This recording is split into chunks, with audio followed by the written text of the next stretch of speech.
Assalamualaikum warahmatullahi wabarakatuh. Bersama saya, Novita Sari, calon guru penggerak Angkatan 9 Kabupaten Pidijaya dari SMP Negeri 4 Bandar Baru. Pada kesempatan ini, saya akan melakukan praktik coaching supervisi akademik bersama rekan saya, Bapak Ulil Ikram. Beliau adalah guru IPS di SMP Negeri 4 Bandar Baru. Selamat pagi, Pak. Pagi, Bu Novi. Bagaimana kabarnya hari ini? Alhamdulillah sehat, Bu. Sehat ya, alhamdulillah ya. Nah, boleh Pak saya menyita waktunya sebentar ya. Oh, boleh. Hari ini kita akan melakukan konsultasi pra-supervisi sebelum saya melakukan pengamatan supervisi di kelas Bapak. Nah, saya akan melakukan kegiatan pra-supervisi yang sudah saya sampaikan kepada Bapak kemarin, yang bahwa saya akan melakukan supervisi akademik di kelas Bapak nanti. Sebelumnya saya akan mengkonsultasi dulu proses pra-supervisi kita hari ini. Nah, adapun tujuan dari supervisi akademik ini untuk membantu dan meningkatkan kompetensi Bapak sebagai seorang guru atau untuk mengetahui dan juga mengevaluasi ya proses pembelajaran yang Bapak lakukan di kelas nantinya.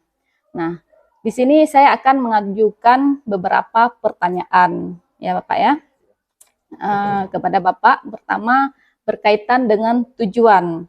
Kira-kira apa tujuan pembelajaran yang akan Bapak capai nantinya? Ya. Nah, jadi tujuan yang ingin saya capai dalam materi yang ingin saya ajarkan ini, yaitu materi tentang konflik. Ya. Tujuan yang pertama supaya, karena konflik ini sering terjadi di sekolah maupun di luar sekolah ya Bu ya. Ya. Jadi yang pertama tujuannya supaya anak-anak paham apa itu konflik. Itu yang pertama tujuan. Tujuan yang kedua yaitu bagaimana siswa mengetahui penyebab terjadinya sebuah konflik. Karena kita sekarang konflik biasanya sering terjadi, baru kita cari asal-usulnya. Jadi ini sebelum terjadinya konflik, kita harus tahu, saya pengen siswa itu tahu penyebab terjadinya terlebih dahulu. Yang ketiga, apa itu bentuk-bentuk konflik? Kan konflik itu banyak. Ada konflik pribadi, ada konflik dengan organisasi, ada juga konflik dengan pemerintah. Itu bentuk-bentuknya. Dan yang keempat, ini yang paling penting, supaya tujuan dan terakhir saya ini bagaimana siswa bisa mengetahui cara penyelesaian konflik. Nah, ini sangat penting sekali karena konflik terjadi banyak tapi tidak bisa menyelesaikan. Ya, itu tujuan saya, Bu. Baik, berarti pembelajaran tujuan pembelajaran yang akan Bapak capai ada 4 ya. Yang pertama supaya anak-anak paham tentang konflik, kemudian penyebabnya apa. Yang ketiga bentuk konfliknya yang bagaimana, yang terakhir cara menyelesaikan konflik tersebut ya Pak ya. Baik, sekarang saya akan tanya lagi, bagaimana area pengembangan yang ingin Bapak capai? Nah, ini pengembangan yang hendak saya capai ini sangat luas sekali ya. Yang pertama, begini, agar dalam kehidupan sehari-hari, baik di sekolah maupun di luar sekolah, misalnya di dalam masyarakat, siswa itu memahami masalah konflik agar bisa mengatasinya sehingga konflik itu tidak menjadi luas dan besar. Ini penting sekali. Nah, pengembangan ini yang ingin saya capai. Bagaimana siswa itu bisa membawa dari materi ini, dari pemahaman materi ini, siswa itu membawa ke luar sekolah, dalam lingkungan masyarakat, bisa diatasi konflik sendiri. Atau bisa dia ajak orang-orang untuk memediasi sehingga masalah atau konflik ini tidak menjadi luas. Ya, biasa bisa diterapkan di kehidupan sehari-hari ya. Begitu, Bu. Baik ya. Berarti sekarang saya ingin tahu bagaimana rancangan pembelajaran yang Bapak terapkan di kelas, mungkin dari segi strateginya, model pembelajarannya, atau metode pembelajarannya. Ya, baik. Di sini saya menggunakan metode sesuai dengan yang sudah saya buat di RPP, yaitu dengan metode diskusi kelompok. Di mana siswa masing-masing kelompok membahas masalah penyebab konflik, asal muasal terjadinya, dan yang ketiga cara menyelesaikannya. Dan masing-masing kelompok setelah menyelesaikan dengan teman-temannya, masing-masing per kelompok, ketua kelompok serta anggotanya maju ke depan dan mempresentasikan di depan teman-teman yang lain apa hasil yang sudah didiskusikan tadi dengan temannya. Nah, nanti di situ akan nanti ada pertanyaan dari teman-teman yang lain, misalnya konflik yang sering ditemukan, ya kan? Nanti akan bertanya sama kelompok tersebut sehingga dia dapat solusi. Kalau misalnya dia pernah bertengkar di sekolah ataupun pernah bully itu kan konflik juga ya. Jadi di situ nanti ada penyelesaian sesama teman.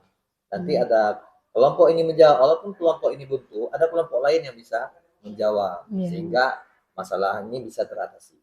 Bisa cari solusinya bersama-sama. Cari solusi bersama-sama dengan metode diskusi. Dengan metode diskusi ya. Baik Pak, mungkin hanya itu saja yang saya tanyakan di kegiatan prasupervisi kita hari ini. Nah, setelah kita konsultasi atau sharing prasupervisi ini, bagaimana perasaan Bapak? Ya, senang karena kenapa? Dengan konsultasi dan sharing, kita merasa apa?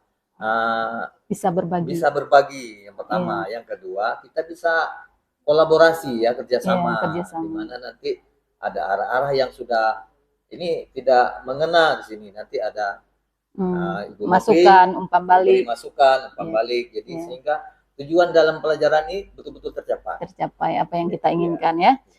Baik, nah nanti di supervisi kelas kira-kira kapan kita melakukannya? Apa kita sesuai dengan jadwal Bapak? Iya, sesuai jadwal saja. Karena ini memang materi ini belum masuk, belum kita ajarkan. Baik, mungkin sebelum saya tutup, saya berterima kasih sekali karena sudah bersedia meluangkan waktu kepada saya untuk melakukan prasupervisi. Hari ini saya akhiri. Assalamualaikum warahmatullahi wabarakatuh. Waalaikumsalam warahmatullahi wabarakatuh.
bukan kebudayaan. Nah, ini lebih luas lagi. Penyebabnya perbedaan kebudayaan.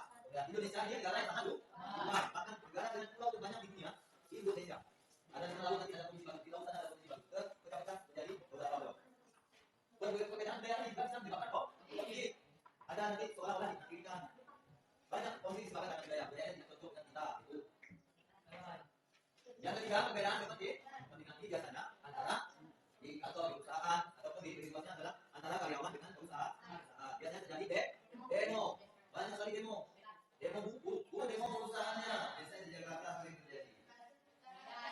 Jadi kalau saya lalu terjadi demo apa? Perusahaan kita tidak banyak, tapi kalau di kota besar banyak konflik antara karyawan dengan perusahaan, antara orang-orang kerja di pabrik dengan pemilik pabrik. Demo naikkan gaji, ya kan? Tingkatkan kesejahteraan, itu juga konfliknya berkepentingan. Beda dengan konflik yang individu tadi. Kalau yang individu tadi konfliknya karena ego, ini kepentingan. Yang satu buruh ingin sejahtera, yang satu perusahaan ingin laba, ingin untung. Jadi bayar gaji karyawan itu dengan upah yang rendah, yang murah. Jadi beda kepentingan. Perusahaan punya kepentingan, misalnya karyawan ada kepentingan. Jadi ada dua kepentingan juga menyebabkan konflik. Makanya dia nomor 3, perbedaan kepentingan. Nomor 4, perubahan sosial. Ini biasanya juga terjadi ketika ada, bukan orang asing saja ya, itu adanya kemajuan di suatu daerah. Dulu negara kita terkenal dengan pertanian, agraria itu industri, banyak orang bertani, menjadi mata pencahariannya bertani. Nah sekarang perlahan Indonesia masuk ke negara berkembang, mereka membuat industri, yaitu pabrik. Nah ketika lahirnya pabrik, terjadilah adanya perubahan sosial. Dari masyarakat yang dulunya bertani, sekarang banyak yang industri. Begitu juga perubahan sosial disebabkan dari selama bilang budaya asing, maksudnya orang luar. Juga terjadi konflik. Banyak orang kita tidak senang dengan keadaan orang luar. Tapi ada juga yang diterima. Contoh kemarin juga ada orang-orang Indonesia sudah mulai memakai tattoo. Dia artis Indonesia. Dia sudah mulai menerima pakai tattoo, ya kan? Pakai apa namanya ini? Nanti jalur bang. Jadi pakai anti. Ada yang antinya orang pakai di sini, dia pakai di sini. Ya ada pak, yang itu nah. Ada kan? Banyak. Jadi itu budaya luar. Kadang-kadang tidak diterima di Aceh. Bisa nggak di Aceh diterima orang-orang datang ke Aceh, orang Islam kalau kita di Aceh ini pakai celana pendek yang perempuan, hotpant, ya, rasanya hotpant, pakai celana pendek, jalan-jalan naik bio, naik bis, kiri-kiri, diterima tidak? Nah, ketika tidak diterima, itulah yang disebut dengan konflik. Ketika orang tidak menerima dengan budaya ini, karena kita tidak pakai jilbab, pakai baju segini, ya kan? Yang bulu ketean pakai segini. Jadi kita orang tidak terima. Konflik. Ada apa? Perubahan sosial. Banyak perubahan sosial dari itu yang terjadi di kerusuhan. Tidak diterima karena adanya orang daerah dengan orang luar itu berbeda. Jadi ada perubahan sosial. Ada juga yang diterima. Dengan salah, tidak semua. Paham? Kalau nggak paham begini. Nah, kita masuk ke lebih jelas lagi, lebih ke dalam lagi, yaitu konflik, bentuk konflik. Nah, ini lebih jelas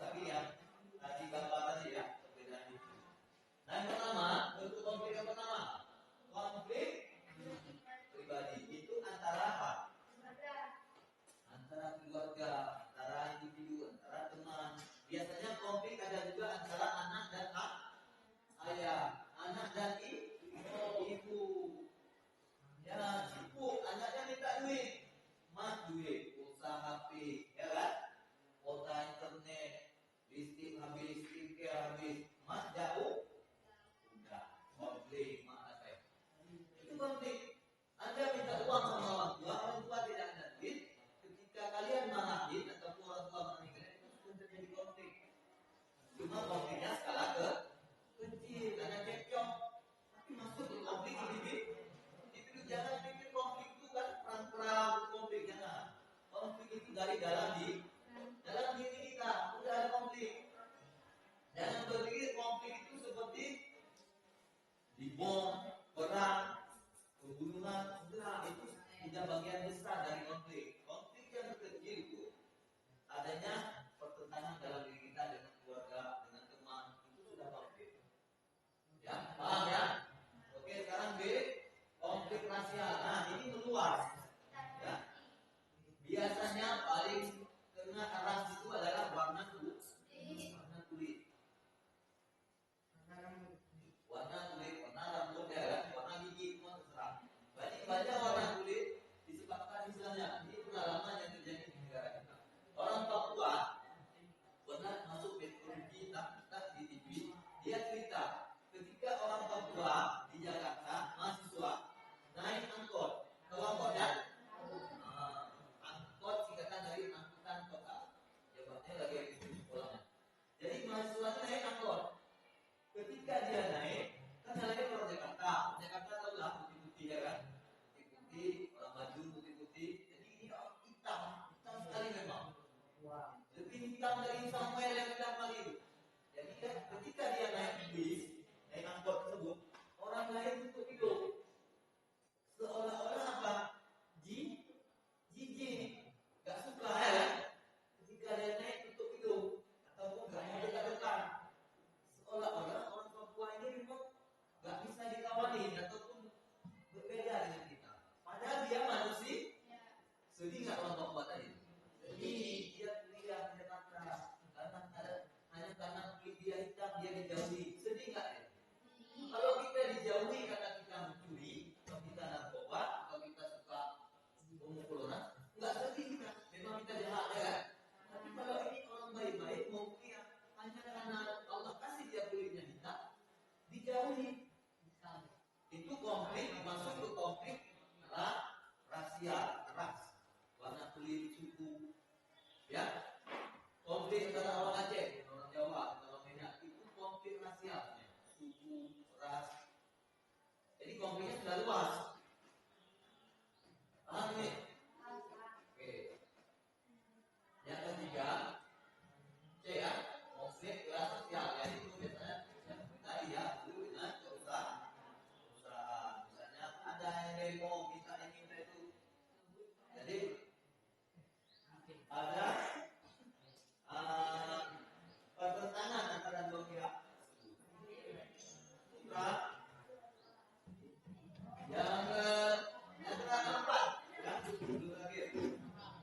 Yang keempat, apa konflik? Konflik yaitu konflik politik. Politik ini biasa berhubungan dengan pemerintah. Kalian kalau pikir politik, berarti ini tentang politik, ya, tentang pemilu, tentang presiden, DPR, politik. Jadi kalau kita memikirkan politik, yang terbayangkan di kita adalah istana negara, presiden, Jokowi, itu berarti kalian sudah paham politik.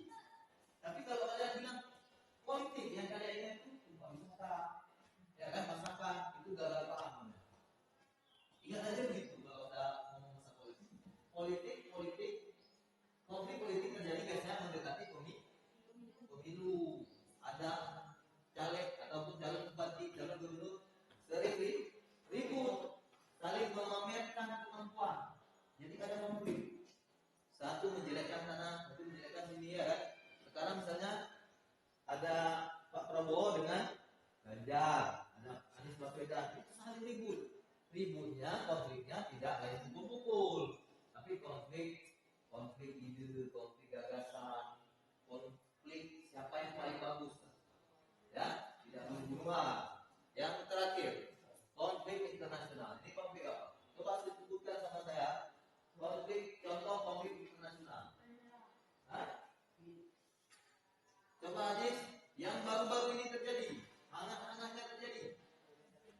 Apa? Nah, bagus. Putra. Israel dan Palestina.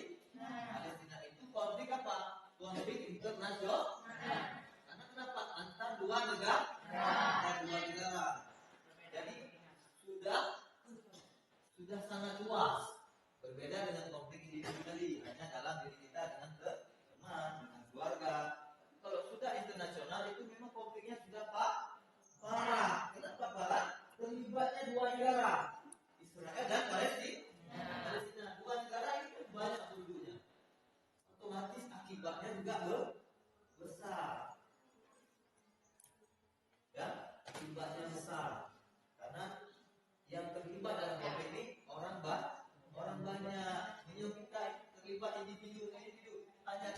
jangan diam.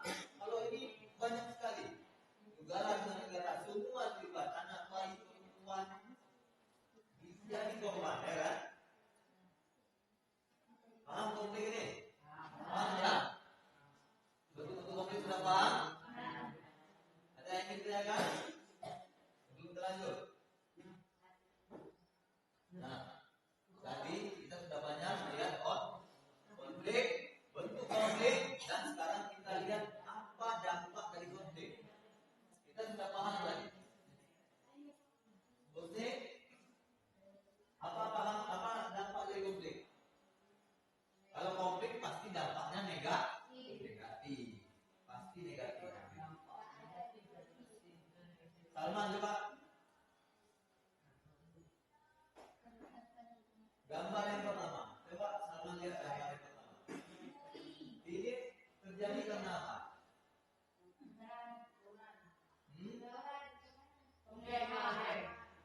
Ini kebetulan yang pertama berkaitan antara individu dan kelompok. Kebetulan contoh gambarnya kelompok. Nah, ini penyebabnya apa? Karena ada dari awal diri kita percekcokan, ada perselisihan. Dari perselisihan tersebut, dari cekcok tersebut lahirlah sebuah akibat, yaitu dampak dari konflik. Itu akibatnya sekolah terbengkalai, ada korban jiwa, ada korban kata, banyak dampak konflik. Yang kedua B, yang menimbulkan rasa benci dan benci kita. Kalau orang sudah bilang kita benci kita, dendam kita, kalau belum balas rasanya gak enak. Tidur pun gak enak ya, pulang. Tidur pun gak enak. Apa semua yang kita lupa dia. Karena masuk hati konflik pertama tadi. Jadi kita gak bisa tidur teringat kita konflik tadi. Konflik kita bagus.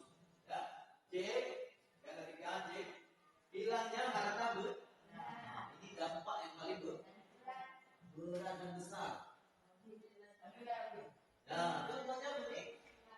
Ini kebetulan saya ambil foto korban jiwa ini baru-baru ini terjadi konflik di Palestina. Ini kan orang yang tinggal di Garut, bendera Palestina. Ya kan? Ini dampak apa orang sudah meninggal? Konflik. Ini ya harta, benda dan jiwa. Ini akibat dari konflik ini sangat parah. Konflik dari kecil sehingga menjadi besar dan akibatnya hilangnya harta, benda dan jiwa. Harta, benda dan jiwa kita melayang. Itu akibat dari konflik. Bagus itu? Tidak Pak? Tidak bagus. Bayang deh. Nah, masuk selanjutnya ya. Yaitu apa? Coba cara mengendalikan apa? Konflik itu bisa kita kendalikan kalau sudah terjadi. Ya. Yang pertama, konsiliasi, yaitu pengendalian konflik. Apabila ini konflik sudah terjadi, ya, cara menanganinya. Yang pertama, konsiliasi, pengendalian konflik yang dilakukan oleh kedua belah pihak yang bertikai melalui diskusi. Ini kedua belah pihak yang bertikai. Jadi bisa